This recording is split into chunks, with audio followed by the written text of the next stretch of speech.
কবিতাৰ শিৰোনামা বিষাদ।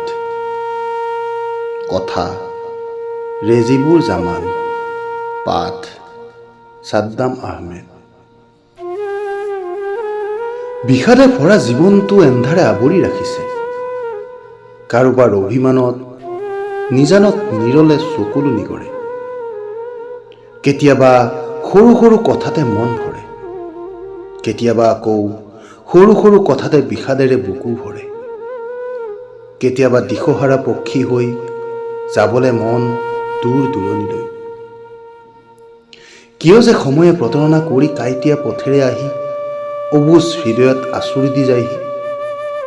প্ৰতিটো আবেলিয়েহে বুজে হেৰুৱাৰ বেদনা কিমান গধুৰ। পোহৰ হেৰুৱাই এন্ধাৰ আদৰিবলৈ কিমান কষ্ট হয়। পুৱাইটো হেৰুৱাৰ বেদনা নুবুজাকৈয়ে ৰৈ যায়। সকলো থকাৰ পাছতো কেতিয়াবা শূন্যতাই বৰ বেয়াকৈ বেৰি বেৰি আঘাত হানে।